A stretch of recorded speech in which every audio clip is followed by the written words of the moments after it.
Selamat sejahtera saya ucapkan kepada semua dan selamat datang ke forum yang bertajuk Hala 7 Lepasan Murid Berkeperluan Pendidikan Khas MBPK dan Program Pendidikan Khas Integrasi PPKI ke arah transisi pendidikan vokasional dan kemahiran hidup. Saya perkenalkan diri saya Cikgu Kumresen Muniandi dari Sekolah Menengah Pendidikan Khas Vokasional Merbuk Negeri Kedah selaku moderator pada hari ini. Apa khabar semua? Okey. Untuk pengetahuan anda semua, forum ini dianjurkan oleh Jabatan Kebajikan Masyarakat Negeri Kedah bersama-sama dengan Sektor Pendidikan Khas Jabatan Pendidikan Negeri Kedah. Tepuk tangan tuan-tuan dan puan. Ini satu-satu kerjasama kolaborasi di peringkat negeri yang sangat mantap sebagai contoh kepada negeri-negeri lain yang akan mengikut projek yang sama ini. Dan ianya merupakan satu inisiatif dalam memberikan lebih banyak maklumat kepada murid berkeperluan pendidikan khas MBPK, ibu bapa, guru pendidikan khas dan komuniti masyarakat setempat. So, sebelum saya nak pergi lebih lanjut lagi, saya ingin menjemput panel-panel kita ke hadapan untuk mengupas lebih lanjut lagi tentang forum kita pada hari ini.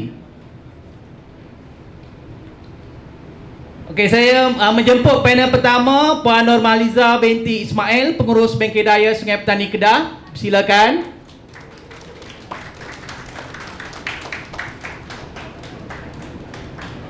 Okey, panel kedua saya Puan Siti Mariam binti Sahagir, Pegawai Pembangunan Masyarakat Pusat Latihan Perindustrian dan Pemulihan Bangi, Selangor.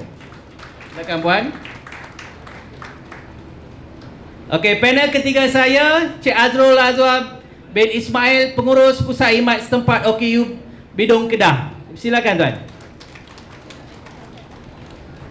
Okey, dan panel keempat saya adalah Puan Syafrina binti Othman, Ketua Negeri Unit Return to Work Kedah Perlis dan Ketua Cawangan Sistem Insurans Pekerja Perkeso.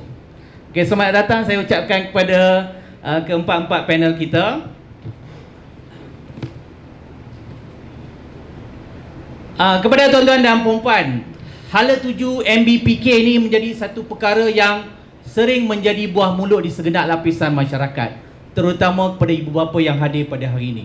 Persoalan yang wujud di fikiran mereka, apa akan terjadi kepada anak saya selepas tamat umur 19 tahun, dia keluar daripada sekolah?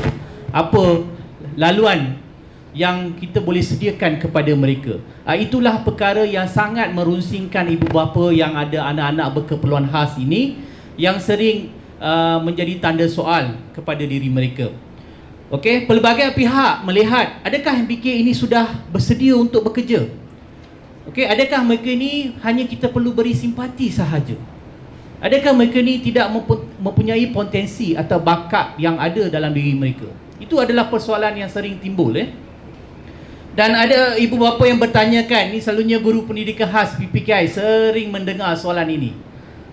Apa anak saya nak jadi selepas tamat persekolahan? Saya rasa guru pendidikan khas boleh ingat sebab saya pun berada di PPKI 6 tahun.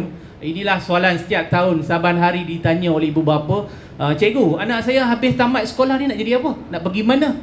Takkan duduk di rumah sahaja. Dan rata-ratanya kebanyakan murid kita pada masa itu duduk di rumah. Tetapi sekarang semua dah mula berubah. Apakah bentuk program kemahiran yang boleh diikuti selepas tamat persekolahan? Jika anak saya ingin bekerja, siapa akan membantu? Dan jika sudah mendapat pekerjaan, siapa yang akan membimbing dan membela nasib mereka sebagai pekerja OKU? Ini persoalan-persoalan yang ditimbulkan oleh masyarakat, ibu bapa, komuniti setempat dan sebagainya. So, pelbagai soalan yang masih tidak mempunyai jawapan. Dan pada hari ini, kita akan mengupas lebih lanjut setiap persoalan yang telah dibangkitkan oleh semua pihak. Okey, di sini kita telah menjemput 4 orang panel kita yang saya telah memperkenalkan tadi, mengupas lebih lanjut mengenai apakah Hala 7 MBPK, Murid Berkeperluan Pendidikan Khas, lepasan program pendidikan khas integrasi ataupun dipanggil PPKI selepas tamat alam persekolahan, di mana apabila mereka sudah berumur 19 tahun. Okey, saya akan perkenalkan lebih lanjut panel pertama kita, iaitu Puan Normaliza binti Ismail, Beliau merupakan pengurus Bengkel Daya Sungai Petani Kedah, di mana inilah tempat venue kita pada hari ini. Terima kasih Puan kerana menganjurkan forum di tempat Bengkel Daya ini. Beliau berkelulusan Ijazah Sarjana Muda Pengurusan Awam dan telah berkhidmat dalam Jabatan Kebajikan Masyarakat selama 16 tahun. Terima kasih Puan kerana datang ke forum kita pada hari ini.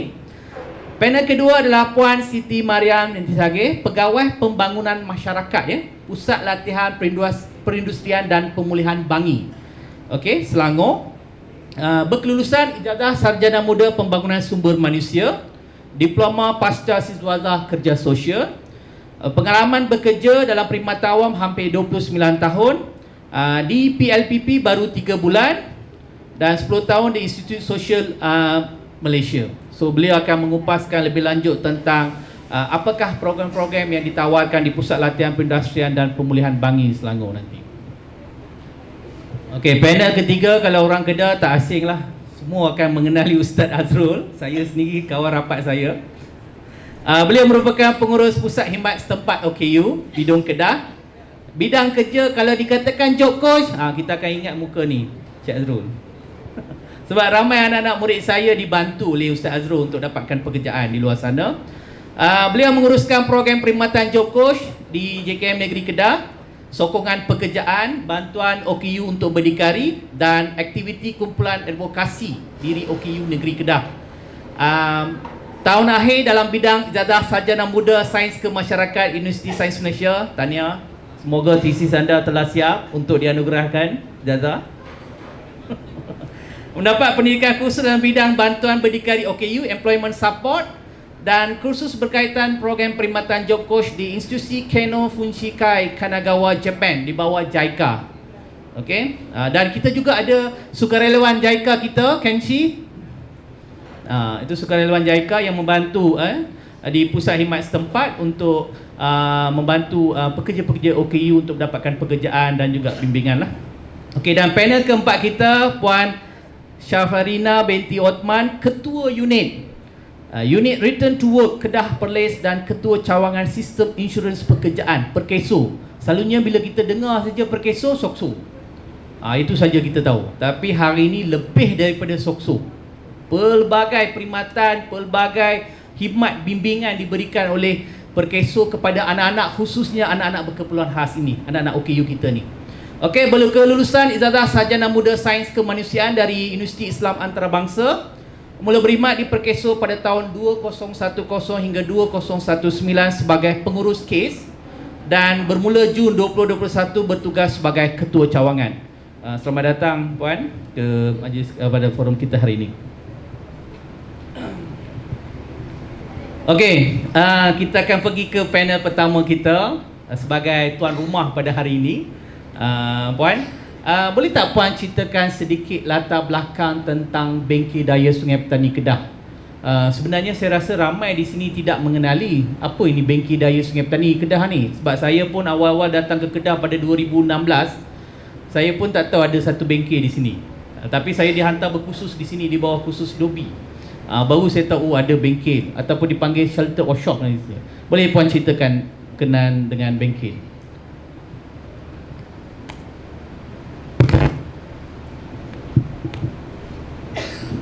Okey, terima kasih kepada Tuan Moderator.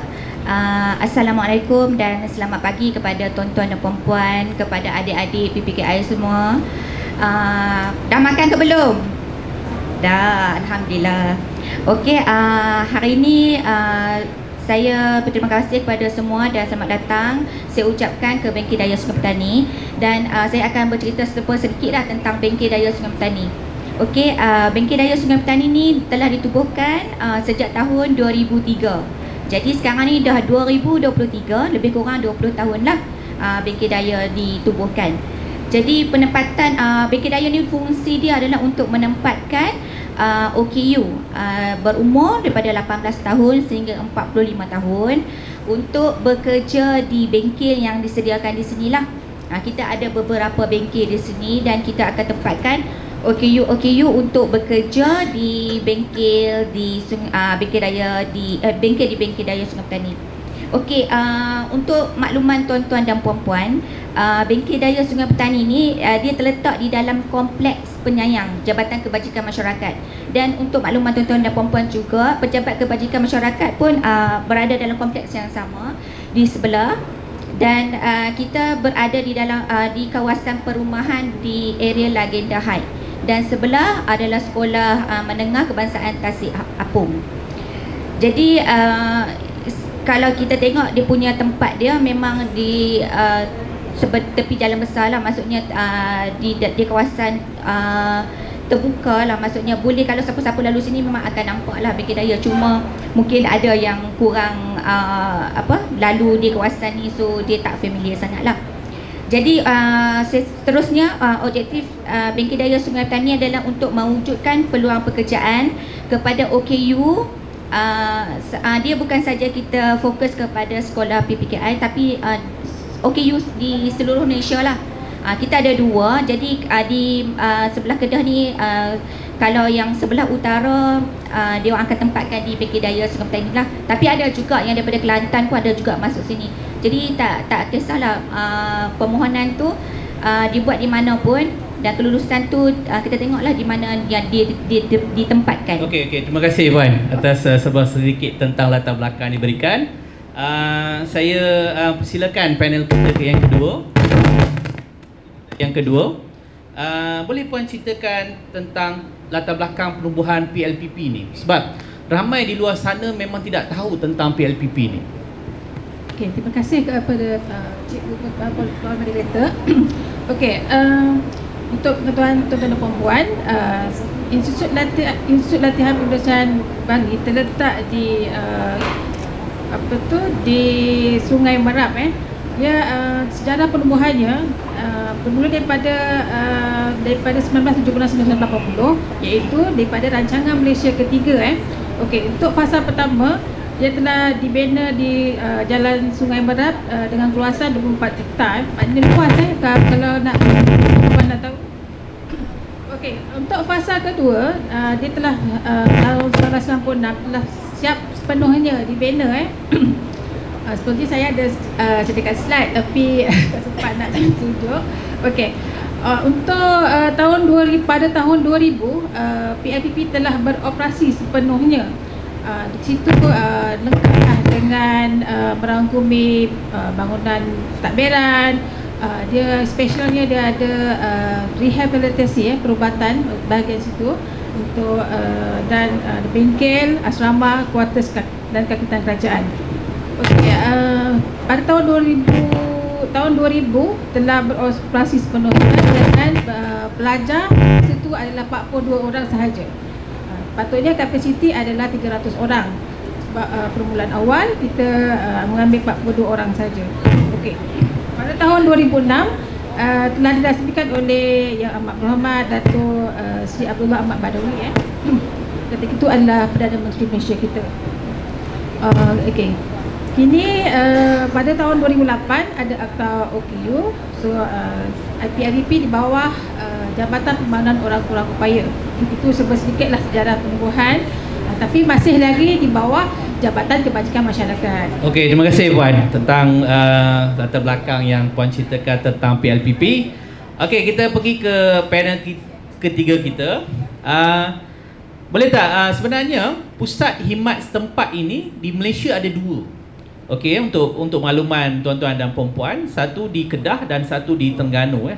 Jadi yang kita nak bercakap ni adalah di PKS di Kedah ni. Jadi pusat khidmat setempat. Jadi saya pun agak kurang mendapat maklumat berkaitan pusat khidmat setempat ni tuan. Jadi boleh ceritakan sedikit tak apa fungsi pusat khidmat setempat ni dan apa perkhidmatan yang disediakan kat situ, sedikit latar belakang sedikit. Terima kasih kepada Tuan Moderator yang juga sahabat saya Cik Maresen Muniandi. Assalamualaikum warahmatullahi wabarakatuh dan salam sejahtera. Terlebih dahulu saya meraihkanlah kehadiran yang berbahagia Tuan Pengarah JKM Negeri Kedah, Pengarah PLPP dan seterusnya, tuan-tuan dan puan-puan hadirin sekalian. Pusat khidmat setempat OKU Bidong ni sebenarnya telah mula dibina pada tahun 2010 dan siap sepenuhnya pada tahun 2011 lah, dan mula beroperasi pada Mei 2012.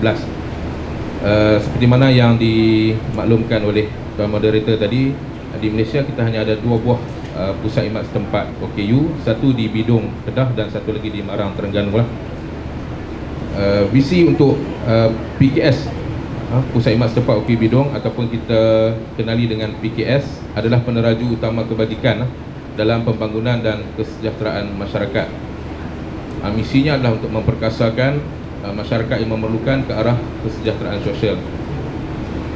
Di samping itu juga, objektifnya adalah untuk memberi perkhidmatan kepada OKU melalui pendekatan setempat atau sehenti, mendekatkan perkhidmatan pemulihan dan intervensi awal untuk OKU di peringkat komuniti setempat. Untuk di pusat khidmat setempat OKU Bidong ini, sekarang ini kita menyediakan program perkhidmatan job coach, yang mana program ini adalah untuk membantu orang kurang upaya ataupun calon-calon orang kurang upaya daripada sekolah-sekolah pendidikan khas dan juga daripada luar, termasuklah yang tidak mempunyai pendidikan tetapi dia ada berkemahiran lah, dan berpotensi untuk mendapat pekerjaan di pasaran terbuka, bersaing di pasaran terbuka. Dan di samping itu, di PKS OKU Bidong juga sekarang ini kita ada perkhidmatan cetakan kad OKU. Ini bagi memudahkan klien-klien kita di sebelah tengah dan juga selatan negeri Kedah untuk mendapatkan kad OKU yang telah siap dicetak. Jadi dia tak perlu lagi pergi ke Anak Bukit lah, ke HQ, mengambil masa yang agak lama. Dan kita cover untuk 6 buah daerah, iaitu daerah Yan, daerah Kulim, daerah Kuala Muda, daerah Bandar Baru, Sik dan juga Baling. Okey, terima kasih tuan. Berkaitan dengan pusat khidmat setempat, dan kita pergi ke panel keempat kita. Boleh puan ceritakan tentang perkeso? Bila di luar sana, saya pun sendirilah, bila perkesonya sokso, itulah yang akan timbul dalam pemikiran kita. Perkeso adalah sokso. Tetapi apabila saya pergi berkhusus dengan pihak Perkeso, pelbagai perkhidmatan disediakan yang sangat menarik untuk kita berkongsikan pada hari ini nanti. Tapi sebelum tu saya nak minta puan ceritakan sedikit latar belakang Perkeso ni, supaya hadirin yang hadir hari ini boleh lihat lebih besar, lebih luas lagi skop dia nanti. Okey, terima kasih. Terima kasih saya ucapkan kepada Tuan Moderator kita, Encik Kumar Razan. Okey. Perkeso, macam Cik Kumar katalah, ada yang kata Perkeso, ada yang kata Sokso. Sebenarnya kita adalah dua entiti yang sama, cuma nama yang berbeza lah. Okey, Perkeso dalam bahasa Melayu, Sokso dalam bahasa Inggeris lah.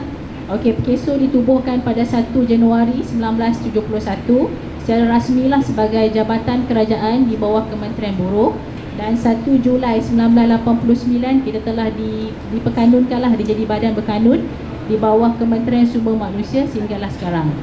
Okey, jadi di bawah Perkeso ni kita ada 4 akta. Kita melaksana dan kita mentadbir 4 akta. First kali akta kita yang dah paling lama lah, paling pioneer, iaitu Akta Keselamatan Sosial Pekerjaan 1969, iaitu Akta 4. And then Akta Keselamatan Sosial Pekerjaan sendiri, iaitu pada 2017, dikenali sebagai Akta 789. Okey, dan Akta Sistem Insurans Pekerjaan 2017 juga, Akta 800. Dan Akta Skim Keselamatan Sosial Suri Rumah 2022 yang tengah diwawarkan sekarang lah. Okey, Akta 838. Okey, untuk hari ini, untuk kepada pelajar-pelajar OKU, kita more fokus di bawah Akta Keselamatan Akta Sistem Insurans Pekerjaan 2017 iaitu 800. Di bawah Akta 800 ni kita ada beberapa faedah yang mungkin saya akan explain detail selepas ini. Dan salah satu faedahnya ialah kita membantu pencarum-pencarum kita yang telah kehilangan pekerjaan untuk mendapat pekerjaan semula. Okey, dan dalam masa yang sama job-job seeker lah yang bukan pencarum kita juga, yang kita panggil sebagai public job seeker, dan juga pelajar-pelajar OKU ataupun pekerja-pekerja OKU lah. Dan kita ada satu portal, iaitu portal My Future Job, portal pencarian pekerjaan nasional yang kita kendalikan di bawah Kementerian Sumber Manusia. Dan di dalam portal tersebut banyak faedah-faedah yang kita bantu pelajar-pelajar OKU untuk mencari pekerjaan dalam portal tersebut. Okey, terima kasih Puan sebab atas latar belakang tentang Perkeso.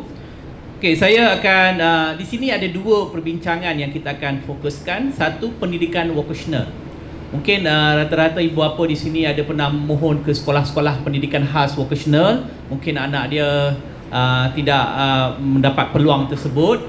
Dan di sekolah, untuk pengetahuan tuan-tuan dan puan-puan, di bawah inisiatif bahagian pendidikan khas, bawah Jabatan Pendidikan Negeri masing-masing, kita juga ada pendidikan vocational di mana diperkenalkan sijil kemahiran Malaysia SKM modular.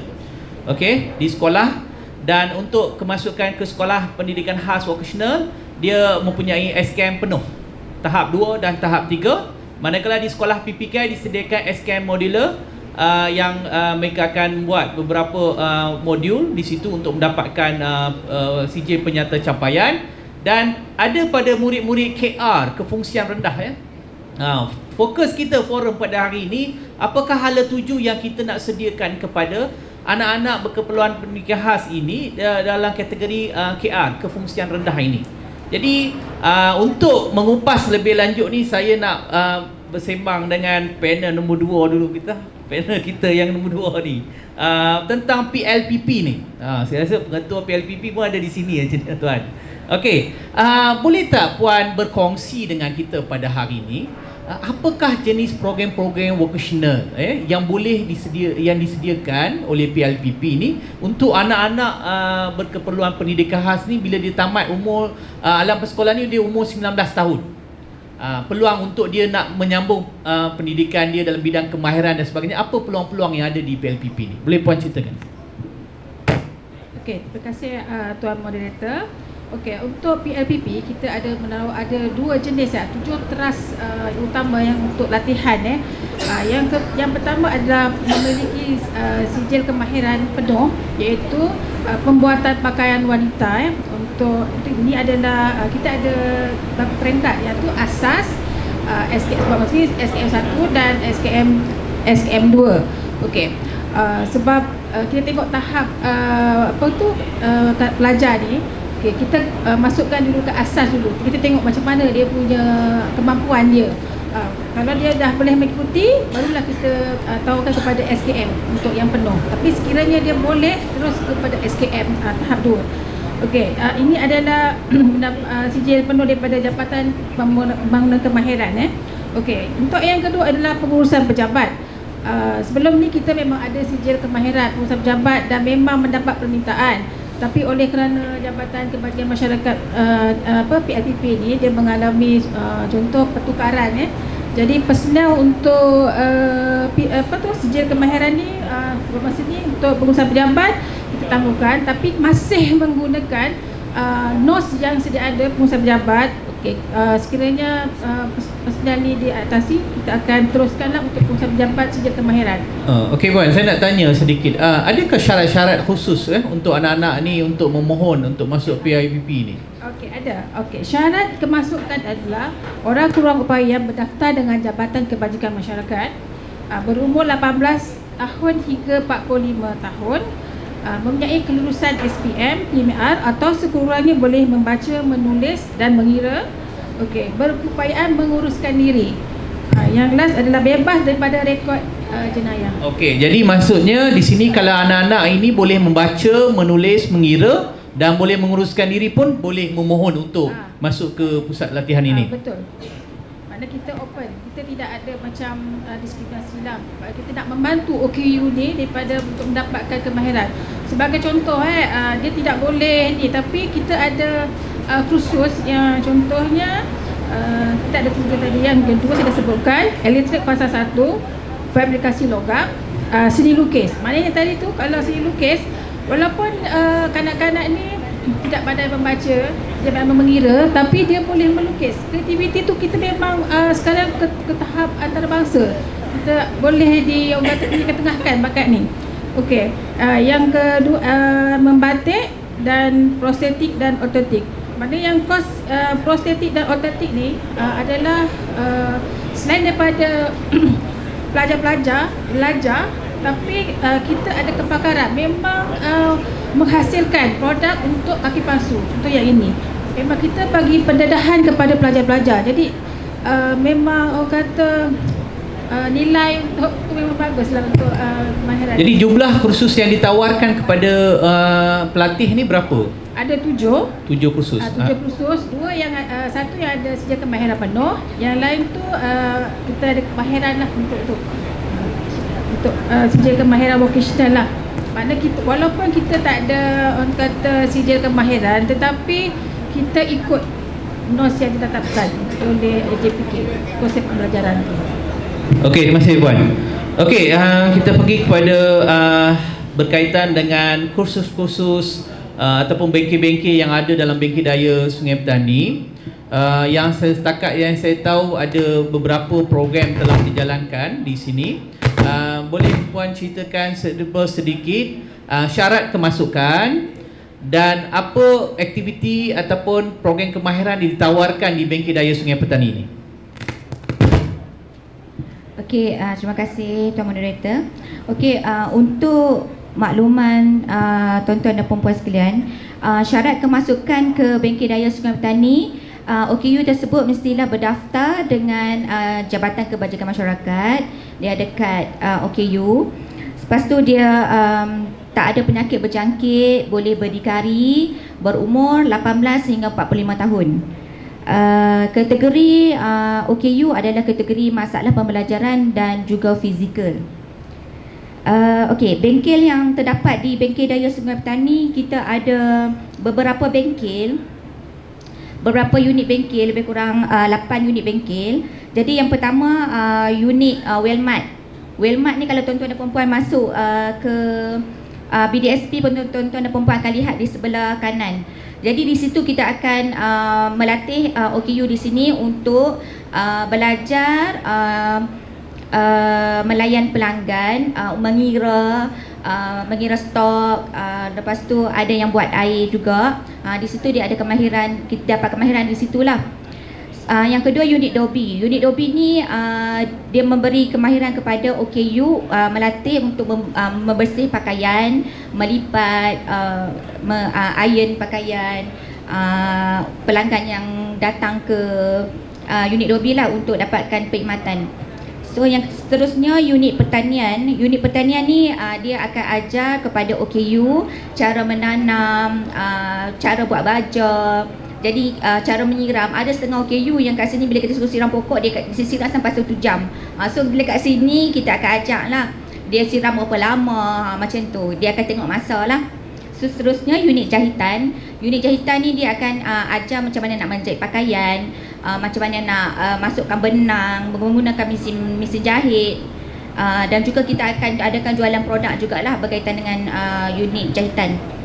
Okey, unit masakan pun sama juga, kita akan melatih OKU untuk menyediakan makanan lah untuk produk OKU. Sekarang kita ada 2 produk. So kat sini kita akan melatih OKU untuk cara-cara penyediaan makanan, resepi, berapa sukatan, macam tu. Jadi unit santan seterusnya, yang ni kita jualan produk juga. Unit santan ni kita buat proses untuk menghasilkan santan, macam mana mengupas buah kelapa, lepas tu macam mana nak buang isi dia masuk dalam mesin, lepas tu nak proses dia, nak ikat dia, nak timbang. So seterusnya unit penyediaan makanan, di sinilah unit penyediaan makanan di dewan makan, macam mana dia nak serve serve pelanggan. Kat sini dia orang melatih untuk sekawan-kawan ni lah. So last sekali unit bersih kawasan. Unit bersih kawasan ni di sekitar lah, macam mana dia orang nak potong pokok, potong daun. Ni di bawah unit cleaner yang ada kat sini. Ya, itu saja. Okey Puan, saya nak bertanya satu soalan di sini. Puan dalam ceritakan ada beberapa unit latihan ya di sini, macam unit masakan, santan, jahitan, dobi. Bagaimana dengan kebolehpasaran murid ni? Murid-murid yang masuk ke bengkel daya Sungai Petani ini dilatih ke arah pekerjaan, dan adakah mereka ni dibayar apa-apa insentif ke apa ke? Okey, terima kasih soalan yang bagus sebab kat sini orang mesti orang tanya masuk sini nak tak dapat apa-apa ke. Okey, masuk dekat sini bengkel-bengkel yang ada di sini kita akan hasilkan produk, lepas tu kita akan buat jualan produk. Salah satu hasil elang untuk OKU adalah daripada hasil kita jualan tersebutlah. Jualan produk tersebutlah pendapatan untuk OKU. Di samping semua OKU yang bekerja di sini akan dapat elang pekerja cacat. Sekarang dia dah tukar kan. Sebanyak RM450. Elang pekerja OKU. Ya, elang pekerja OKU. Sorry, sebab dah lama kan untuk baru tukar. Okey, yang tu yang inisiatif yang dia orang dapat lah. Di samping ada yang kita ada sediakan asrama juga. So yang mana tinggal berjauhan boleh duduk asrama, boleh juga yang berdekatan boleh ulang-alik. Masa bekerja pukul 9 sampai pukul 4.30. Boleh Pak Haizal ceritakan hasil produk? Produk ni bukan produk barang ni, produk sumber manusia daripada Bengkel Daya Sungai Petani yang telah berjaya menempatkan diri di alam pekerjaan. Ada tak? Okey, untuk pengetahuan semua, OKU yang ditempatkan di sini adalah OKU yang orang kata low function. So dia punya penerimaan latihan tu dia memakan masa lah. So produk yang kita keluar ada yang produk yang kita keluar tapi masih lagi tak menunjukkan peningkatan lah sebab kita banyak yang memerlukan lebih masa untuk kita melatih OKU ni. Jadi adalah juga yang bekerja di Shell, R&R apa semua keluar di sini. Ada yang berniaga sendiri pun ada. Okey, terima kasih Pak. Okey, kita pergi seterusnya kepada panel kita yang seterusnya, Cik Azrul. Mungkin di kalangan ibu bapa, mungkin anak-anak sudah belum dapat pekerjaan. Di mana kita nak pergi mencari pekerjaan? Kalau anak-anak dah masuk pekerjaan, siapa akan membantu anak-anak ini bila dia menghadapi masalah? Seperti mana yang kita tahu, bila anak-anak berkeperluan khas ini ataupun anak-anak OKU ni pergi bekerja, isu yang pertama adalah buli dalam kalangan pekerja. Jadi itu satu isu yang pertama. Isu kedua adalah pengurusan diri. Mungkin anak-anak ini bila dia bersama dengan ibu bapa, dia berada dalam zon selamat, comfort zone. Semua disediakan oleh ibu dan ayah. Jadi dia tak perlu nak sediakan apa-apa. Semuanya nak pergi bekerja pun, ain baju pun mak ayah tolong buatkan semua. Jadi apabila dia pergi ke alam pekerjaan, dia terpaksa berjauhan daripada ibu bapa, mungkin masalah emosi. Okey, dan lepas tu tekanan kerja, buli dan sebagainya. Jadi saya di Pusat Iman setempat ni ada satu program dikenali sebagai job coach ya, Encik Azrul. Jadi boleh tak ceritakan serba sedikit apa itu job coach? Apakah peranan job coach ini sebenarnya untuk membantu orang-orang di OKU di luar sana untuk mendapatkan pekerjaan, dan mungkin ada yang sudah mendapat pekerjaan, macam mana dia nak sustain di tempat kerja tersebut? Boleh Cik Azrul ceritakan? Baik, terima kasih.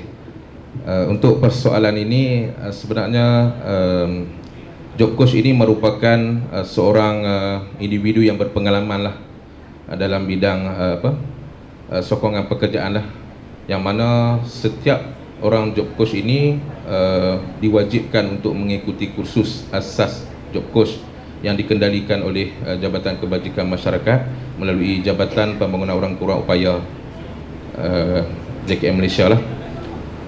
Seperti mana yang sedia maklum lah, program perkhidmatan job coach ini sebenarnya bukan sahaja dilaksanakan di PKS OKU Bidong, malahan boleh juga OKU untuk mendapatkan perkhidmatan ini ataupun membuat pendaftaran ini di semua PKMD daerah-daerah yang berdekatan. Selain daripada itu, terdapat juga di Pusat Latihan Perindustrian dan Pemulihan PLPP Bangi dan juga di Pertubuhan Sukarelawan Kebajikan NGO yang berdaftar dengan Jabatan Kebajikan Masyarakat lah. Jadi peranan job coach ini sebenarnya adalah untuk yang pertamanya membuat penilaian terhadap calon orang kurang upaya, yang mana penilaian ini amatlah pentinglah untuk memahami keadaan OKU tersebut sebelum kita dapat membantu beliau untuk mendapat pekerjaan yang lebih baiklah di pasaran kerja terbuka. Kerana kita faham apabila OKU ini berada di pasaran kerja terbuka, dia terpaksa bersaing dengan orang-orang normal. Jadi sekiranya kita tak memahami ataupun job coach ini tidak memahami keadaan OKU itu terlebih dahulu, kita bimbang. OKU tersebut bila dah dapat kerja, dia tak boleh berada dalam tempoh yang lama untuk kekal bekerja di situ. Kemudian yang keduanya, membuat penilaian tempat kerja. Sebelum job coach membantu OKU untuk mendapatkan pekerjaan yang sesuai, dia mestilah membuat lawatan ke syarikat-syarikat ataupun kita sebut majikan lah, untuk kita mengenal pasti apakah kesesuaian ataupun kemudahan yang disediakan oleh majikan. Sekiranya OKU tersebut merupakan OKU fizikal berkerusi roda, sudah pastinya memerlukan lift, tandas mesra OKU dan sebagainya. Jadi jika syarikat-syarikat yang hanya mempunyai fasiliti tangga dan sebagainya, sudah pasti tidak sesuai lah untuk OKU fizikal yang berkerusi roda. Seterusnya, pemadanan kerja ataupun job matching. Ini penting juga untuk kita mengubah keadaan kerja dan menyusun semula tugas-tugas yang bersesuaian dengan OKU dengan kebenaran majikan itu sendirilah. Dan seterusnya, sokongan intensif, menyediakan sokongan untuk OKU dan majikan di tempat kerja. Seperti mana yang moderator sebut tadi, terdapat kes-kes buli, bukan sahaja orang normal, malahan orang upaya pun terdapat juga kes buli, seperti mana yang pengalaman kita di sebuah syarikat di daerah Kuala Muda ini. Kita jalinkan kerjasama yang baiklah dengan pihak majikan, supaya yang pertamanya kita dapat membantu majikan untuk memahami keadaan pekerja OKU di syarikat, dan syarikat juga dalam masa yang sama dapat enjoy sebenarnya dengan potongan cukai yang diberikan oleh lembaga hasil dalam negeri. Untuk seorang OKU 24,000 potongan cukai untuk setahun. Jadi untuk OKU pula, kita jadikan kerja yang sama yang baik dengan kedua belah pihak. Kita ni umpama jambatan lah sebenarnya. Job coach ni umpama jambatan penghubung antara OKU majikan untuk OKU ini memastikan dia dapat bekerja dalam tempoh yang lama. Kalau ada kes-kes buli dan sebagainya, majikan akan berhubung dengan kita, dan kita tanggungjawab sebagai job coach mestilah membantu kita pergi ke tempat-tempat ataupun syarikat yang terlibat, dan kita buat perbincangan untuk menyelesaikan permasalahan ini. Okey tuan, saya nak bertanya satu soalan ni. Selalunya ibu bapa sering bertanyalah soalan ini kepada saya di luar sana.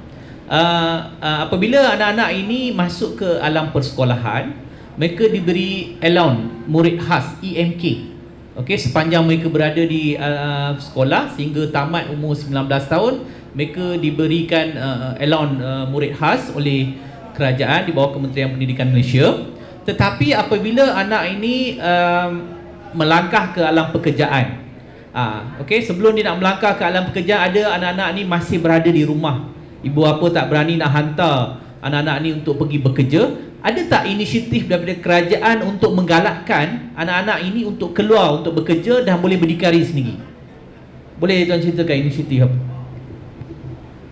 Seperti mana yang contoh saya ambil daripada PKS OKU Bidong lah, yang mana kita laksanakan di sana untuk OKU yang lepasan pendidikan khas ini.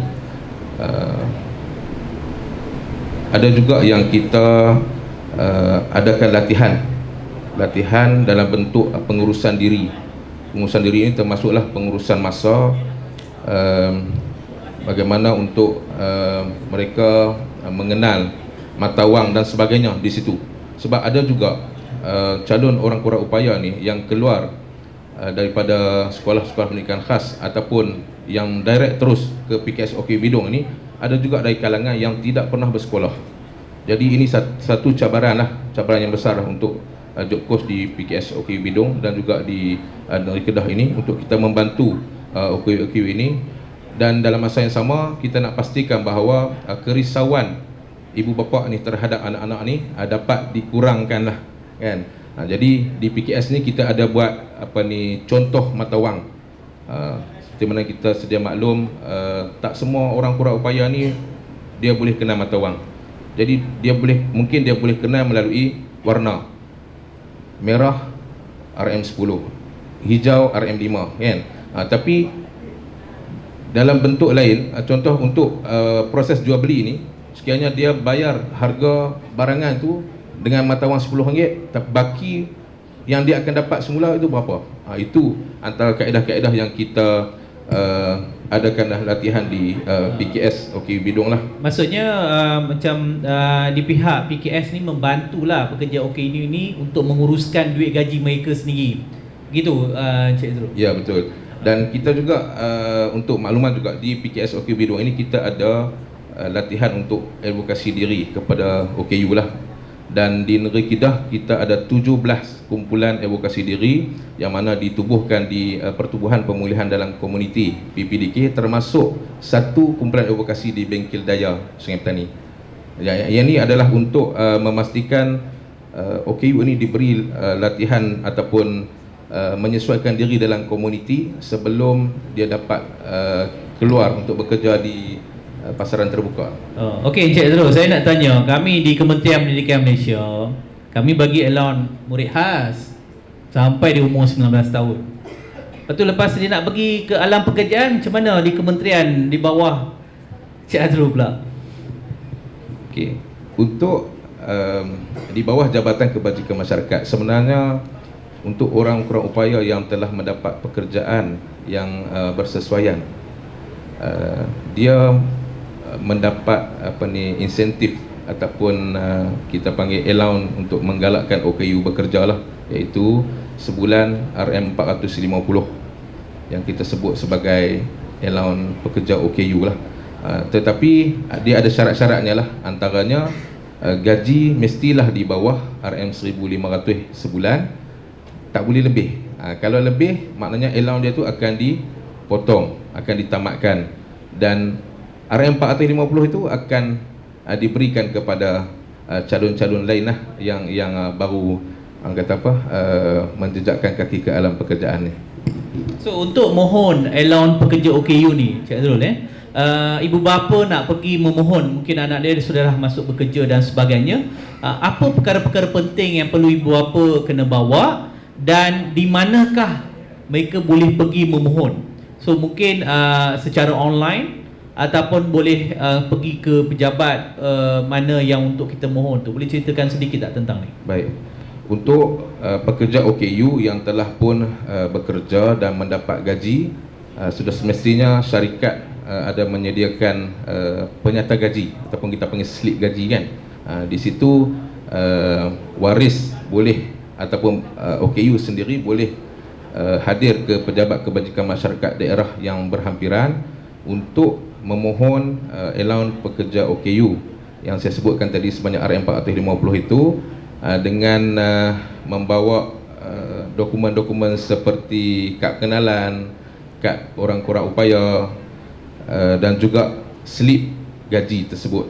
Ini adalah bukti, sebagai bukti untuk memastikan dia benar-benar bekerja lah. Itu antara dokumen-dokumen ataupun cara untuk mendapatkan allowance tersebut. Okey, terima kasih Encik Azrul atas perkongsian ni. Kita pergi seterusnya kepada orang kuat perkeso kita. Puan boleh ceritakan sekarang ni saya bagi satu situasi lah. Ali dah habis tamat persekolahan, lepas tu Ali pergi jumpa dengan PKS. Okey, job coach dah dapatkan satu pekerjaan untuk dia sedang bekerja. Sekarang ini kita nak tanya apa peranan di pihak perkeso untuk Ali ini untuk sustain di tempat bekerja. Apa bantuan, khidmat, sokongan yang boleh diberikan kalau dia dah bekerja di situ, lepas tu dia berminat untuk mohon pekerjaan yang lain pula. Bagaimana di pihak perkeso untuk membantu? Okey, terima kasih Cik Kumar atas soalan tadi. Sebenarnya perkeso pun perkhidmatan dia lebih kurang macam yang Encik Azrul buat lah. Sebab kita ada pegawai penempatan pekerjaan kita, dan kita pun ada pengurus kes kita yang buat job coach, tetapi di perkeso dikenali sebagai WSI, iaitu Workplace Support Intervention. Okey, untuk pencarum-pencarum kita yang mengalami masalah OKU pembelajaran ataupun fizikal, kes-kes tersebut akan disalurkan kepada pengurus kes di bawah program Return to Work. Jadi pengurus kes ni sebenarnya dia more macam job coach punya peranan. First thing, kita akan fokus on rehabilitation. Kita bagi bantuan pemulihan dan dalam masa yang sama kita akan bantu dia untuk cari pekerjaan, dan kita pun buat WhatsApp assessment macam mana Encik Azro buat. Okey, itu adalah yang mengalami masalah OKU fizikal lah. Okey, untuk OKU pembelajaran ataupun kita panggil, dia bukan pencarum kita. Dia job seeker yang fresh lah, tetapi mungkin daripada kalangan OKU. Kita ada pegawai penempatan pekerjaan kita yang dia akan handle kes ni. Dia more pada pengurusan kes. Dia akan bantu pekerja-pekerja OKU ni untuk mencari pekerjaan menggunakan kita punya portal kebangsaan kita lah, iaitu My Future Job. Dan dalam portal tersebut dia ada beberapa services lah. Kita ada pusat, dia adalah satu portal yang sebagai pusat sumber tenaga kerja. Memang banyak vacancy dalam tu. Okay, dan kita pun ada kaunseling kerjaya dan juga program keboleh pasaran. Tak silap Cik Kumar, kita punya pegawai telah buat baru-baru ni 8 Februari 2023. Kita punya pegawai dah turun ke sekolah SKMPV Mebok. Kita telah bagi satu taklimat tips penerusan resume dan macam mana nak preparation sebelum pergi interview, dan kita buat juga pengenalan My Future Job kepada 84 pelajar di tahun akhir sekolah tersebut. Okey, ini adalah khidmat-khidmat kita lah, salah satulah kaunseling kerjaya dan program keboleh pasaran. Okey, next kita ada juga program pasaran buruh aktif, okey, dalam My Future Job juga. Dan dalam masa yang sama kita ada penyedia latihan kita yang dah sediakan khusus-khusus untuk upskill ataupun reskill balik untuk job seeker lah. Untuk kita latih untuk ada certain skill macam mana yang SKMPV buat lah. Okay. Cuma di sini apa yang kita boleh fokus, selain daripada services tersebut, kita pun ada carnival OKU yang kita akan buat every year. Macam contoh untuk last year 2022, kita telah buat 3 carnival, iaitu secara mini dan secara besar-besaran. Dan dalam carnival tersebut kita telah ada 47 peserta telah join carnival tersebut dan berdaftar. Dan daripada 47 tu 23 telah berjaya ditempatkan. Dan insya-Allah this year kita masih akan buat lagi carnival kerjaya.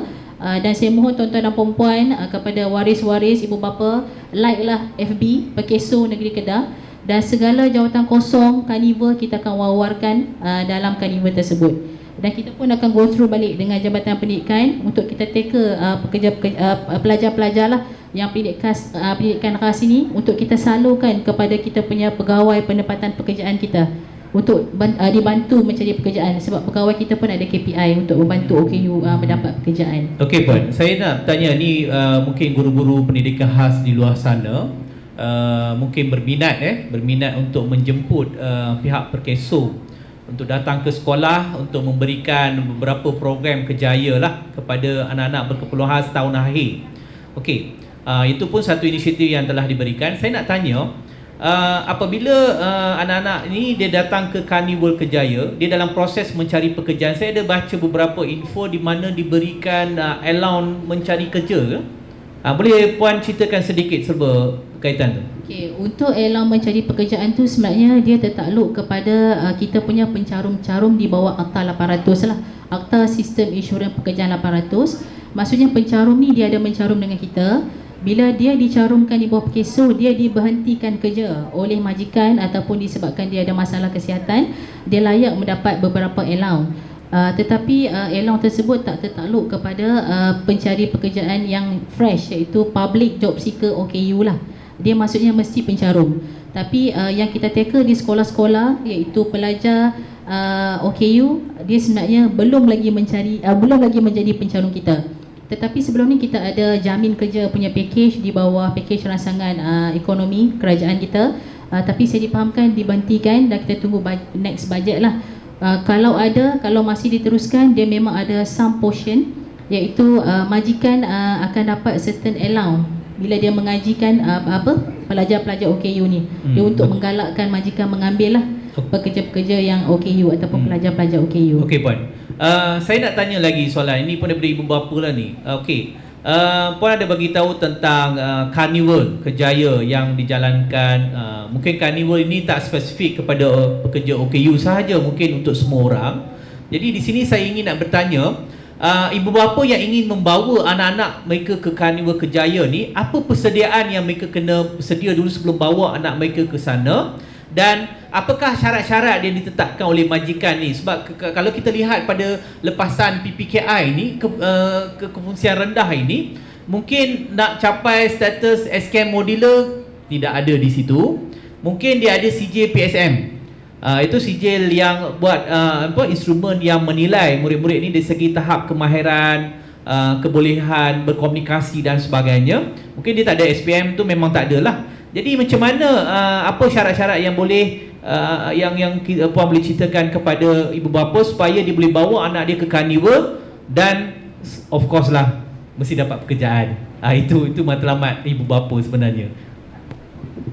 Okey, untuk semua ibu bapa yang mempunyai pelajar-pelajar ataupun anak-anak OKU lah, boleh je join kita, sebab Carnival ni sebenarnya kalau katakan Carnival untuk yang normal lah, kita katakan kita memang ada takwim yang boleh dikatakan every week kita akan jalankan Carnival Kejaya ataupun kita panggil mini Carnival yang kita jalankan di UTC. Kita baru beroperasi di UTC bulan 12 last year, dan dalam masa sama kalau tak buat di UTC, kita akan buat di kita punya Pekeso Negeri Kedah. Okey, dalam even though Carnival Kejaya itu tak fokus directly kepada pelajar OKU, tetapi ada some portion of position yang ditawarkan memerlukan OKU.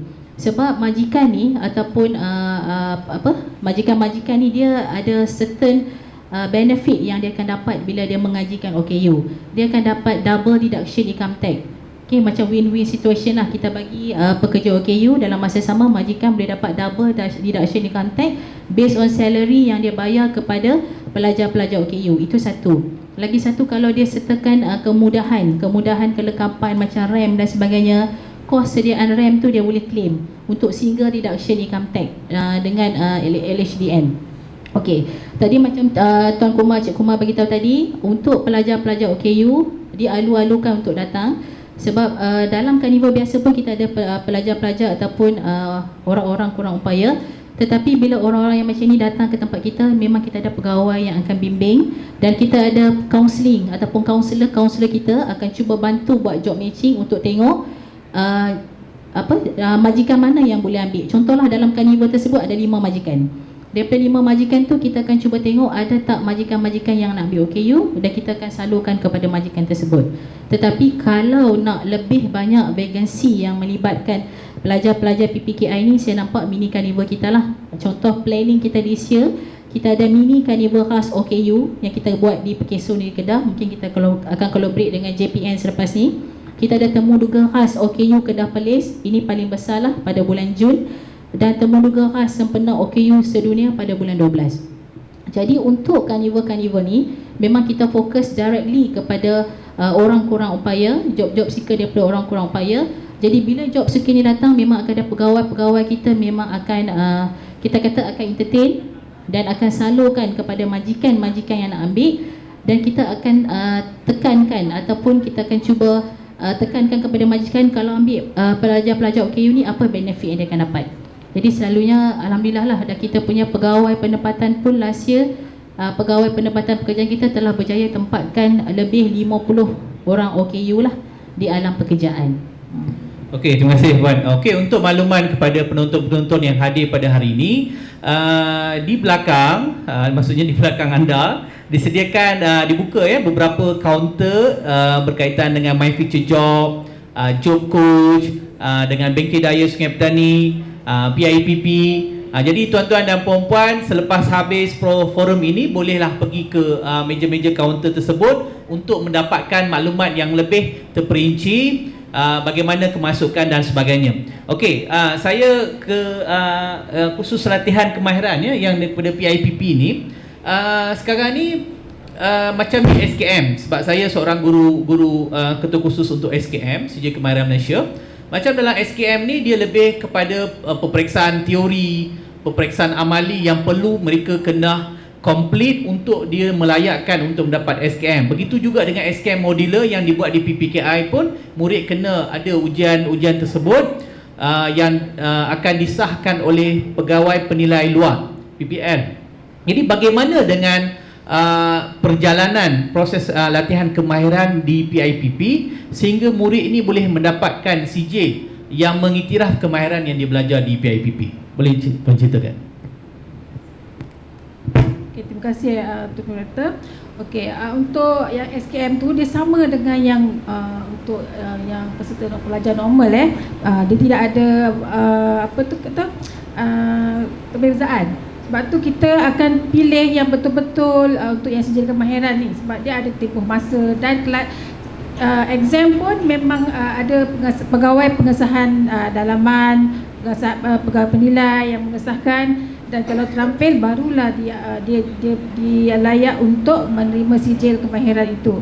Tetapi sekiranya yang kursus-kursus biasa kita akan melalui juga, tapi kita lebih kepada teori dan praktikal. Maknanya lebih kepada praktikal berbanding dengan teori, sebab kita faham kanak-kanak punya orang kata tahap kan. Okey.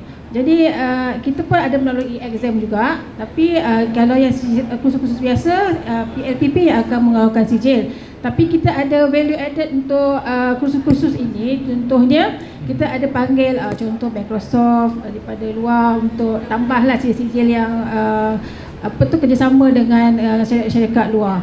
Okey, maksudnya Puan maklumkan di sini ada juga sijil kemahiran Malaysia, dan bagi murid yang tidak berkemampuan ke arah SKM disediakan juga sijil daripada pusat, daripada pihak Puan jugalah.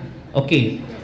Jadi bagaimana dengan murid-murid yang dah habis tamat latihan di pusat PIPP ni, laluan kerjaya mereka bagaimana? Okey, sebenarnya PLPP ni walaupun orang kata kursus-kursus biasa, tapi sebenarnya kita memang mengambil berat dengan budak-budak ni. Sebagai contoh, kita memang orang kata di segi laluan kerjaya dia, kita memang ambil kira. Contoh yang kita sebab kita memang banyak sokongan sokongan sosial yang tadi Moderator tadi pasal sokongan pekerjaan kan. So kita akan tengok yang ni sokongan pekerjaan. Maknanya PLPP memang mewujudkan untuk sokongan pekerjaan, unit penempatan pekerjaan. Maknanya kita memang bekerjasama dengan Pekeso. Sebelum dia keluar memang kita train budak ni betul-betul. Dengan sehingga dia memang betul-betul orang kata bila keluar tu memang menjadi pekerja yang orang kata boleh diterima lah. Sebab contoh yang ini adalah mewujudkan hubungan bakal-bakal majikan macam Pekeso kan. Jadi yang kita memang wujudkan juga di PLPP dengan Pekeso di KL dan Selangor, unit transisi kerjaya. Yang ini memang orang kata setting bekerja. Kanak-kanak pelajar ni bila dia keluar memang kita akan pilih yang betul-betul memang dia bekerja macam setting bekerja biasa. So bila dia dapat temuduga, memang kalau keluar dia boleh bekerja macam orang normal. Ini adalah memang kita 10 orang kalau tak silap saya Cik Mak yang bekerja mendapat pekerjaan untuk kerajaan Okey, boleh Puan jelaskan bilangan lepasan yang mana-mana tahun yang terdekat lah yang boleh Puan boleh yang dah telah tamat latihan dan dia telah mendapat pekerjaan. Okey, boleh tengok statistik pelajar PLPP bagi yang telah bekerja. Yang ini adalah mengikut tahun Kalau kita ikut yang statistik bawah sikit bawah lagi. Okey. Statistik pelajar PLPP bagi yang telah bekerja. Kalau kita ikut trend daripada 2010 hingga 2022 memang orang kata rendah daripada 2010 sampai 2021 memang tak ada sebab PKP. Okey, 2022 ni daripada 136 yang berjaya, kita memang orang kata ada guru, kita job matching, contoh ada kita bekerjasama dengan Kagumas. Maknanya dia pergi kursus dan memang ditawarkan pekerjaan. Okey Puan, antara kursus-kursus kemahiran tu yang mana paling demand dapat pekerjaan tu? Boleh share tak? Okey, sebab kita tak boleh nak orang kata dia tengok juga, tapi yang paling banyak adalah UP tadi yang prostetik dan ortotik. Memang orang kata yang satu lagi publikasi logam. Yang apa, optitik tu kaki palsu? Kaki palsu. Okey. Sebab dia memang selain daripada dia belajar, dia punya pengajar tu memang ada kepakaran. Memang boleh jadikan produk lah untuk memang kita ada penyumbang utama hasil daripada PLBP yang kat situ. Okey Puan, tadi daripada penjelasan yang diberikan kebanyakan kategori fizikal, masalah pembelajaran dan sebagainya. Ada tak kursus yang disediakan untuk anak-anak masalah pendengaran? Sebab ada juga ibu bapa yang bertanya masalah pendengaran ini dari segi fizikal, dari segi mentality dia okey. Cuma dia ada barrier dari segi untuk berkomunikasi, dia tak boleh mendengar kan?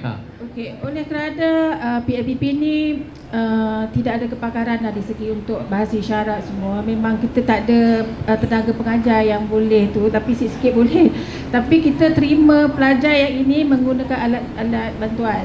Bukan yang dia terus, sebab kita akan kesian juga kan, sebab kita punya pengajar ni dia semuanya adalah daripada kader, bukan yang ditrain untuk orang kata untuk OKU punya. Tapi sebab pengalaman dia lama di PLPP, dia gunakan macam mana dia nak mendekati PLPP pelajar ni. Sebab uniknya PLPP ni, kita bukan saja orang kata melatih pelajar, tapi kita orang kata pelatih daripada di segi aktiviti daily dia. Contoh kita tadi macam Puan Moderator bimbang kan, mak bapak macam mana tu pelajar nak menyesuaikan diri. Tapi di PLPP kita ajar dia. Saya boleh tunjukkan gambar yang macam mana kita ada unit rehabilitasi dan perubatan. Maknanya selain daripada untuk OKU yang mengalami fizikal, tapi untuk yang LD tu kita memang ajar yang ada gambar dia buat cekuduk. Okey Puan, jadi maksudnya yang ada masalah pendengaran yang menggunakan alat bantu pendengaran ni memang diterimalah untuk masuk. Sebab kita di pihak semua agensi dia sedaya upaya memberikan perkhidmatan yang terbaik kepada semua. Jadi adalah yang menggunakan alat bantu pendengaran ni pun diterima masuk tu pun dah cukup baik. Sebab kadang-kadang ibu bapa di luar sana dia risau, anak saya ada, sekarang ni kita dah banyak kita boleh lihat multiplication punya keperluan khas dan sebagainya kan. Jadi ibu bapa di luar pun risau bagaimana anak ni boleh berdikari, boleh mendapatkan kemahiran, dia boleh bekerja. Sebab fokus utama ibu bapa yang mereka inginkan adalah anak mereka boleh hidup berdikari tanpa bantuan adik-beradik dia, tanpa bantuan ibu bapa. Sebab ibu bapa ni dia ada satu certain masa saja dia boleh bantu anak-anak dia dan sebagainya. Okey, saya nak bergerak saya nak beralih kepada Puan Razriza berkaitan dengan bengkel daya Sungai Petani. Tadi pun dalam dalam maklumat yang saya lihat dalam portal JKM, ada 2 bengkel sahaja di Malaysia, satu bengkel daya di Klang dan bengkel daya di Sungai Petani. Jadi ada ibu bapa yang mempunyai anak-anak kefungsian rendah. Maksudnya di sekolah mereka ni dilatih mungkin menyediakan batas untuk tanaman. Okey, ada yang packing barang, okey, menyusun barang-barang yang kemahiran-kemahiran yang simple. Okey. So bagaimana di pihak bengkel, ada tak apa-apa penilaian? Katakan ibu bapa menghantar anak dia ke bengkel daya Sungai Petani, of course dalam setahun 2 tahun dia nak melihat progres anak dia di tahap mana dan sebagainya. Ada tak apa-apa penilaian yang boleh ibu bapa tengok, okey anak saya dah tahap ini, daripada memasukkan benang dalam jarum pun dia tak pandai, dah boleh, dia dah boleh menjahit, dia boleh menghasilkan produk dan sebagainya. Sebab ibu bapa ni nak lihat progres anak-anak dia. Bila dia hantar mana-mana institusi, dia nak tahu progres anak dia dari A sampai Z. Boleh Puan ceritakan? Okey, daripada segi untuk penilaian lah kan, penilaian OKU, kat sini kita panggil pekerja kurang upaya. Kita ada instrumen untuk kita menilai OKU yang berada di sini. Jadi setiap bengkel dia ada seorang tenaga pengajar ataupun penyelia lah untuk menyelia bengkel tersebut.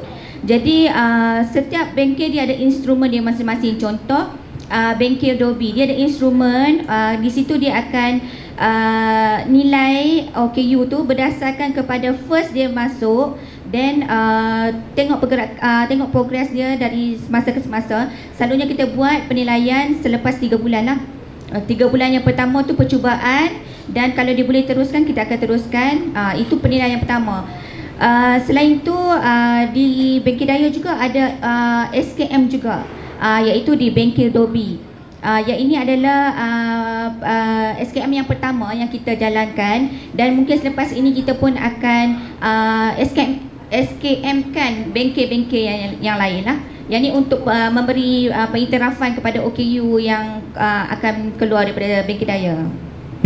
Okey, saya juga dapat beberapa maklumat daripada portal Bengkel Daya Sungai Petani untuk makluman tuan-tuan dan puan-puan, di mana pekerja-pekerja OKU yang bekerja di sini yang mendapat pengalaman lebih daripada 2 atau 3 tahun, dia boleh mengambil SKM secara PPT, pencapaian pengalaman terdahulu, di mana mereka dapat diiktirafkan dengan sijil kemahiran Malaysia tanpa dia pergi ke pusat-pusat latihan untuk mengambil kursus, mengambil exam teori dan amali untuk dia dapatkan SKM penuh.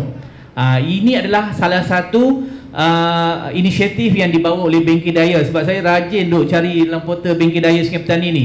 Jadi ini salah satu inisiatif yang dibawa, di mana pekerja-pekerja yang bekerja di sini bukan sahaja bekerja, bukan sahaja mendapat allowance pekerja OKU RM450, tetapi ada satu inisiatif untuk mendapatkan sijil kemahiran Malaysia yang mengiktiraf pengalaman anak-anak tuan-tuan puan-puan yang bekerja di sini ini untuk mendapatkan SKM. Sebab sekarang ni tuan-tuan dan puan-puan, SKM ni dah menjadi satu yang ibu bapa sering bertanya, anak saya ni boleh tak dapat SKM? Di JPM pun saya rasa Encik Zainal selalu mendapat telefon daripada ibu bapa macam mana nak dapatkan SKM untuk anak-anak mereka. Di peringkat PPPD di Kuala Mudayan pun sama. Okey, jadi di sini ada inisiatif itu yang sedang dijalankan oleh pihak Bengkel Daya Sungai Petani lah. Okey, jadi sebelum kita mengakhiri forum ini ni, saya akan membuka sesi Q&A kepada mana-mana penonton yang ada di sini ingin bertanyakan soalan kepada panel-panel kita pada hari ini, boleh mengajukan soalan dan saya akan ajukan kepada panel kita. Yes. Bismillahirrahmanirrahim. Okey, saya nak bertanya satu soalan saja berkenaan murid-murid low function. Okey, jika untuk pengetahuan kita semua, murid-murid low function ni mereka mempunyai masalah yang pelbagai. Di antaranya masalah hyperaktif yang tidak boleh duduk diam. Bagaimanakah mereka ini nak masuk ataupun apply untuk masuk ke bengkel-bengkel, terutamanya macam Bengkel Daya yang disediakan tu? Boleh ke tidak?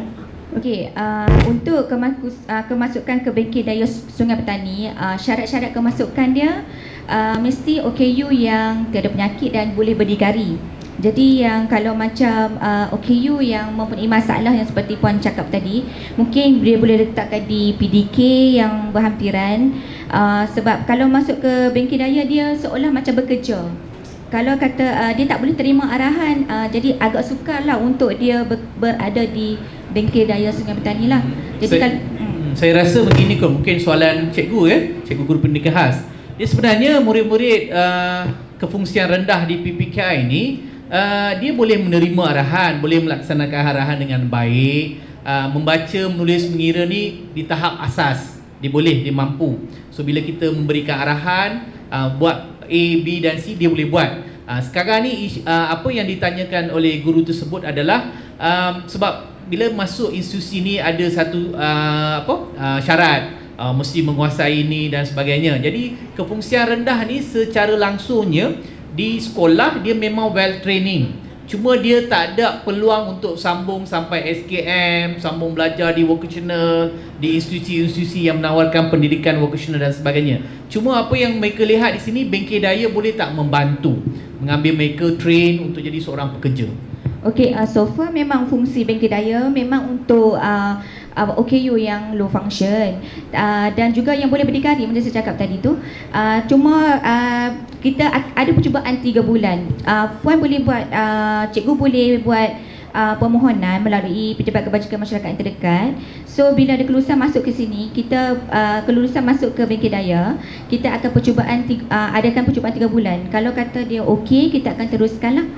So tak ada masalah. Memang function dia untuk OKU yang yalah kalau masuk PIPP pun dia tak boleh kan masuk ke nak pergi ke pekerjaan di luar pun tak boleh. Di sini kita memang menempatkan OKU yang bekerja yang tak dapat bersaing di luar. Maksudnya di pasaran lah.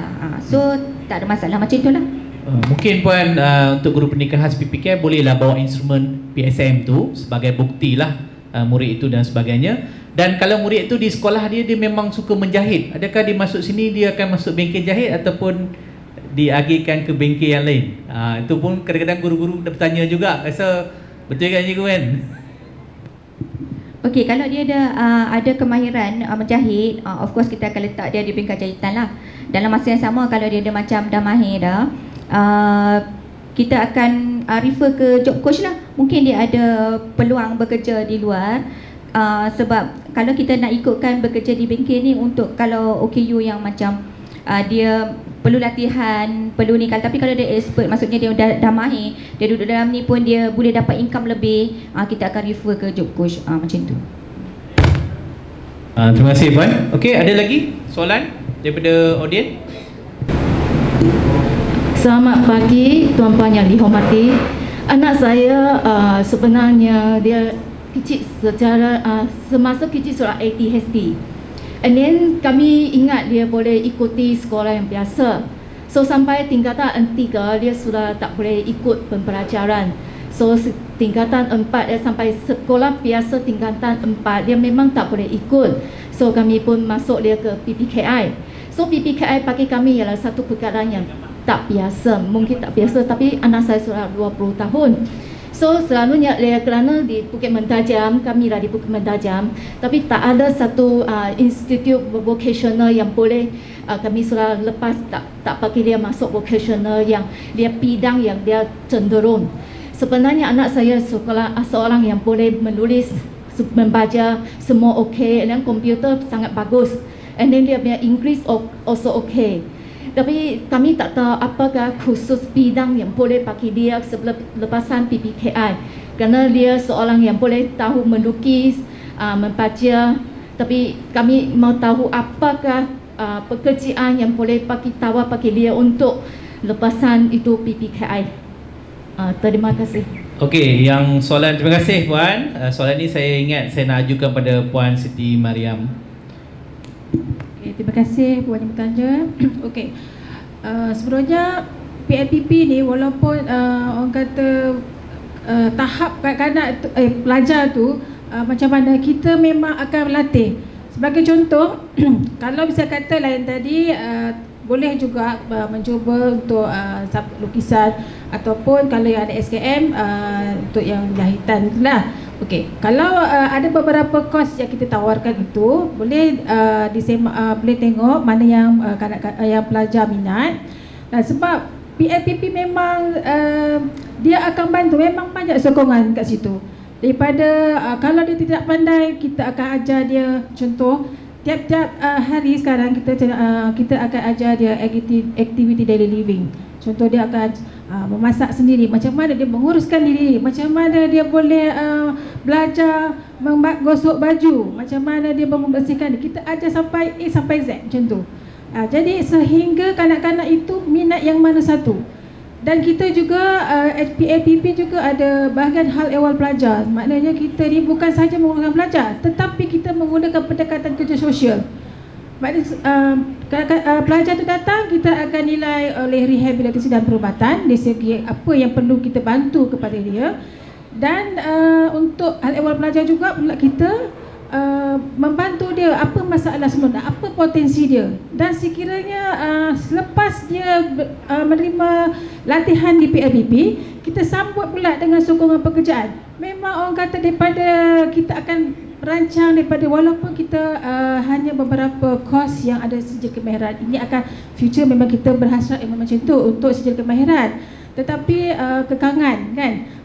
Tapi insyaAllah kalau Puan boleh nak mencuba belajar di anak Puan ke Pusat Latihan Perindustrian, kita akan alukan dan boleh interview di belakang sana untuk pengambilan pelajar. Okey, terima kasih Puan. Sebab kita ada kaunter di belakang nanti PIPP, kita ada My Future Job, Perkeso, job coach dan juga kaunter untuk bengkel daya Sungai Petani. Jadi selepas habis forum ni bolehlah tuan-tuan dan puan-puan pergi terus bertanya kepada pihak yang ada di sana untuk bertanyakan lebih lanjut tentang kemasukan dan sebagainya. Okey, kita akan bagi soalan yang terakhir sahaja untuk kita nak habiskan sesi ini. Soalan yang terakhir daripada sesiapa? Selamat pagi, Assalamualaikum. Tuan Moderator, saya daripada Sungai Petani, Tamaria. Okey, sini soalan saya ada satu ataupun dua soalan. Saya tanya, untuk peserta OKU bengkel daya, so saya dapat tahulah setakat yang saya maklum, bengkel daya Sungai Petani ada, bengkel daya ada dua tempat, satu Sungai Petani, satu di Klang. So ini satu unit bengkel daya terbaik di Malaysia. So bawah JKM, bawah Datuk Hajah Nancy boleh tubuhkan untuk Pantai Timur, satu cadangan. Okey, yang kedua saya fokuskan pada bengkel daya Sungai Petani. Untuk peserta OKU bengkel daya Sungai Petani, sejak bengkel daya diwujudkan dengan beberapa bengkel-bengkel, sejauh mana kekuatan peserta OKU berada di pasaran terbuka. Di sisi kepakaran tidak ada, kemahiran tidak ada, kebolehan. Tapi saya rasa kebolehan dan separa kemahiran kita boleh outputkan peserta-peserta tadi. Yang kedua, sikit dah pasal Pekeso. Untuk peserta OKU yang hadir mana-mana bengkel daya daripada kategori OKU, sekiranya ada apa-apa kecacatan, adakah pihak Pekeso membayar mereka mengikut kecacatan, ataupun berapa lama benda tu boleh diklaim dan melibatkan KKM ataupun mana-mana klinik swasta. Sekian, terima kasih Tuan Moderator. Okey, terima kasih. Saya minta Puan Nur Aziza jawab dululah soalan berkaitan dengan bengkel daya Sungai Petani. Okey, soalan adalah berkaitan dengan kebolehpasaran OKU yang berada di sinilah. Jadi untuk makluman tuan-tuan dan puan-puan, OKU di sini bekerja disebabkan oleh mereka tak boleh bekerja di luar. Maksudnya dia tak boleh bekerja di pasaran terbuka sebab dia low function. Kalau dia pergi ke pasaran terbuka, dia tak boleh nak compete dengan pekerja-pekerja yang lain. That's why dia orang masuk ke bengkel daya untuk bekerja di dalam ini. So bila masuk dalam ni, kita akan latih lah, tapi dia memang memerlukan masa yang panjang. Dan macam saya bercakap tadi, kalau kata dia dah mahir, dah boleh, orang kata boleh survive sendiri, boleh berdikari, dia ada keyakinan diri, kita akan refer kepada job coach lah untuk mencari penempatan pekerjaan kepada OKU tersebut. Okey, terima kasih Puan. Jadi soalan yang seterusnya saya ajukan kepada Puan. Okey, terima kasih Tuan Moderator dan kepada Tuan yang mengajukan soalan. Okey, di sini apa yang saya fahamkan daripada soalan Tuan, pelajar-pelajar lepasan pelajar-pelajar OKU lah lepasan daripada bengkel daya. Once bila pelajar-pelajar tak kiralah daripada bengkel daya ataupun daripada luar lepasan sekolah pendidikan ras dan sebagainya, once dia masuk ke alam pekerjaan, dia tertakluk di bawah Akta 4 kita lah, iaitu Akta Keselamatan Sosial Pekerjaan 1969, iaitu Akta 4. Jadi bila dia tertakluk ataupun dia dah termaktub sebagai pekerja, dia perlu, kita katakan diwajibkan mencarum di bawah Pekeso. Dia ada portion caruman yang perlu dibayar oleh majikan, dan juga ada some portion yang kita akan potong daripada gaji pekerja lah. Dan selama dia bekerja dan selama dia dicarumkan oleh Pekeso, kalau terjadi apa-apa kemalangan berkaitan dengan pekerjaan ataupun kemalangan selain pekerjaan yang kita cover 24 hours, dia masih mendapat faedah-faedah di bawah kita punya Akta 4. So far tak ada masalah. Sebab walaupun dia dikategorikan sebagai OKU, tetapi dia masih dapat faedah-faedah yang sama dan dia masih pekerja juga. Okey, tapi di bawah Akta 4 banyak lagi faedah-faedah lah. Saya rasa yang mungkin saya tak boleh nak terang everything lah. Dia ada faedah perubatan, faedah bayaran MC, faedah hilang payah kekal, faedah pemulihan dan vocational, dan macam-macam lagi di bawah tu. Jadi saya rasa itulah jawapan kepada soalan yang Tuan bertanya tadi. Okey, terima kasih. Jadi kita dah sampai sudah ke akhir forum kita pada hari ini. Sebenarnya kupasan kita telah membincangkan beberapa persoalan berkaitan dengan pendidikan lanjutan selepas dia habis tamat persekolahan di PPKI, dan juga apakah peluang-peluang pekerjaan yang boleh mereka dapat dan bimbingan di mana peluang-peluang itu bagaimana ibu bapa boleh membantu anak-anak mereka untuk mendapatkan pekerjaan dan sebagainya. Jadi saya ulang kembali, kita ada beberapa kaunter yang telah dibuka. Tuan-tuan dan puan-puan boleh pergi melihat kaunter Bengkel Daya Sungai Petani, kaunter Perkeso, kaunter PIPP dan juga kaunter Job Coach yang ada disediakan untuk mendapatkan lebih lanjut maklumat, kemasukan dan juga apakah perkhidmatan-perkhidmatan yang disediakan. Terima kasih saya juga ucapkan kepada semua hadirin yang hadir ke forum ini, yang forum bertajuk Hala 7 Lepasan Murid Berkeperluan Pendidikan Khas MBPK, Program Pendidikan Khas Integrasi PPKI ke arah transisi pendidikan vokasional dan kemahiran hidup. Dan terima kasih kepada Jabatan Kebajikan Masyarakat Negeri Kedah dan bersama dengan sektor pendidikan khas Jabatan Pendidikan Negeri Kedah yang bersama-sama berkolaborasi. Saya rasa satu program yang pertama di negeri Kedah dihadirkan kolaborasi dua kementerian. Tahniah saya ucapkan kepada kedua-dua pihak yang telah menjayakan program pada hari ini.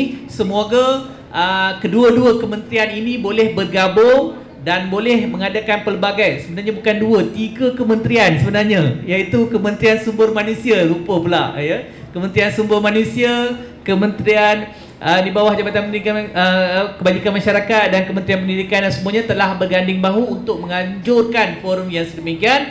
Dan saya berharap kepada tuan-tuan dan puan-puan segala maklumat, info-info yang telah dikupaskan oleh ahli-ahli panel hebat kita di sini dapat memberikan sebarang maklumat-maklumat untuk tuan-tuan dan puan-puan untuk menentukan hala tuju anak-anak tuan-tuan puan-puan selepas tamat alam persekolahan di program pendidikan khas PPKI.